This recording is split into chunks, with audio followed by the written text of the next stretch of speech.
lives. You have, because of your background in law and so on, and all the research and all the knowledge of the law, you've got a terrific ear for dialogue and the way people do you, when you write dialogue, do you say it out loud to yourself? Or do you take notes of how people talk? Or There are some things for me that are really hard as a writer.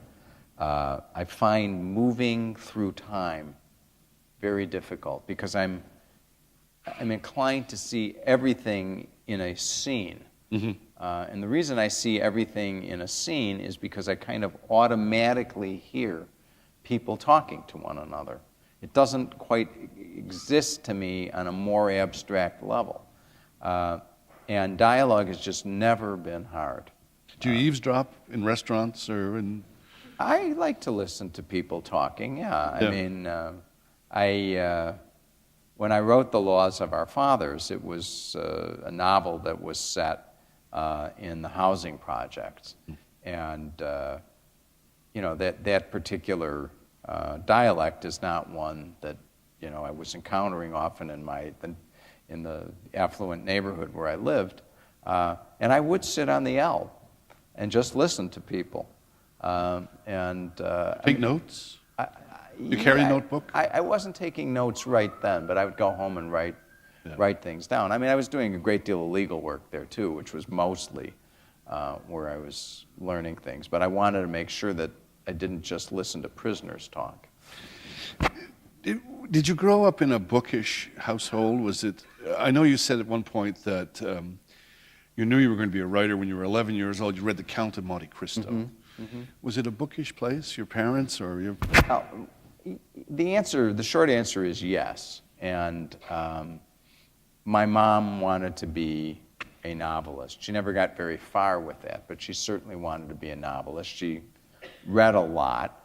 Oddly, I think, in retrospect, she was a far more middle-brow reader than her own mother, who read principally in Yiddish. But when my grandmother was 70 years old, she decided she had to read Moby Dick. And so she's reading a book that's hard for lots of people to read in English. She's reading it in a second language. And my grandmother was around my house a lot, and all that summer, I was 13 years old, my friends and I would come in and out of the house, and there's my grandmother in the den with Moby Dick in her hands. And finally, a dear friend of mine, Steve Shannon, stopped, and he looked at her and he said, "Mrs. Pastron, you've been reading that book all summer. What's it about?" And she looked up and she said to him, "A fish."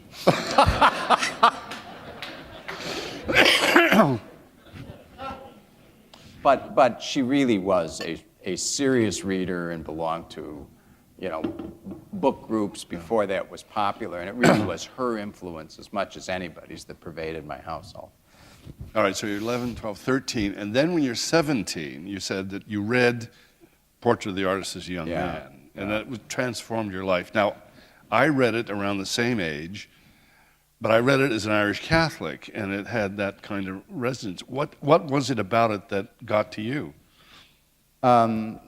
What got to me is exactly what is in the title, and the sense of Stephen Dedalus coming into being in the Portrait of the Artist as a Young Man, which really begins with his earliest memories, and sort of goes into the man he is becoming, who is searching his own soul in that way. I just connected to it profoundly, and it was a literary experience, but it's an Irish literary experience, and we hope that the greatest literature is universal, and that it makes of particulars experience that in the greatest ideal that all human beings can understand. And the fact that it was Irish, I didn't understand what is all this stuff in here about Parnell, because there's this lot of conversation in the beginning of. But when the priest gets in the pulpit and gives the fire and brimstone sermon, you're all going to go to hell and so on. Did that affect you? Did that touch you? Or? Well, I mean, I was certainly aware of that religious tradition. It was not a way that I tended to be addressed in synagogue, but it's hard to be an American, an American south of this border, without knowing that fire and brimstone tradition, which really is... Or be from Chicago. Yeah, and certainly, and also, frankly, living in the largest Catholic archdiocese in the U.S., it was hard not to be acquainted with the particulars of that faith tradition. Tell me why we're obsessed with, if that's the word, crime fiction and courtroom fiction. What is it about the genre that galvanizes our attention? Well, I mean, I think we're interested in crime for several reasons. One, as I often point out, criminality is really one of the great expressions of human imagination.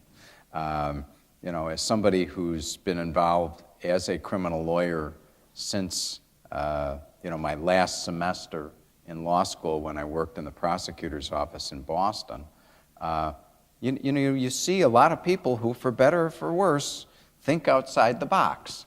And of course, it really is fundamentally the notion of transgression that fascinates us with crime.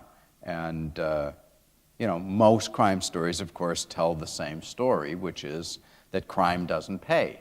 And that's a lesson that we all want to hear repeated, because the truth of the matter is that we're all full of the same impulses that criminals are full of, except we control them and they don't. And so, I have just finished reviewing a novel, which I thought was wonderful, called Mr. Peanut by an American named Adam Ross, a first novelist.